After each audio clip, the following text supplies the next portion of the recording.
Doctor గారు ఒకరి ఈ విధంగా అడుగుతున్నారండి. నిద్రలో ఉన్న స్త్రీతో రమిస్తే ఆమెకి ఏమైనా నరాల బలహీనత వస్తుందంటారా? పరిష్కారం తెలియజేయండి అంటూ అడుగుతున్నారు. నిద్రలో ఉన్న స్త్రీతో సెక్స్లో పడుకుంటే ఆవిడకి నరాభంతి రాదండి. ఏమవుతుంది, ఆవిడ సెక్స్ ఎంజాయ్ చేయదు అంతే. కొంతమంది పనిచేసే వాళ్ళు రాత్రి 11, 12 ఇంటికి వస్తారు. ఆడేమో పగలంతా పనిచేసి నిద్రపోతుంది. వీడికేమో సెక్స్ తీర్చుకోవాలి అంతే, ఆవిడతో సెక్స్ చేస్తాడు. ఆడలకి సరి భర్త కదా ఊరుకుంటుంది.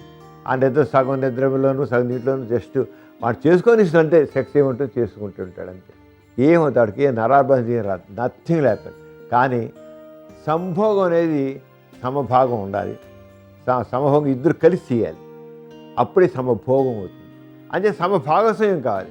అది లేకుండా ఊరికి వీడియో అనుకుంటే దాని తగ్గ. అందుకని లైఫ్ని దాని తగ్గట్టు అడ్జస్ట్ చేసుకోవాలి. ఉదయం లేవగానే చేయడము ఏదో చేసుకోవాలి. అంతేగాని ఆవిడకి ఏ రకంగా సుఖం లేకుండా వీడియో ఒకటే చేస్తే కొంతకాలం ఆవిడ ఫిజిలిటీ వచ్చేస్తుంది. ఫిజిలిటీ వచ్చేసి ఏ రకంగా సెక్స్ మీద ఇంట్రెస్ట్ లేకుండా పోతుంది. అంతే అలా కాకుండా ఆమె కూడా ఇంట్రెస్ట్ కలిగి సెక్స్లో ఒక రకమైన ఆసక్తి పెంచుకొని పార్టిసిపేట్ చేసే రకంగా వాళ్ళిద్దరి మధ్య ఉండే సంబంధం చక్కగా ఉండాలి. చూసారు కదండి ఇవాళ సుఖజీవనం కార్యక్రమం.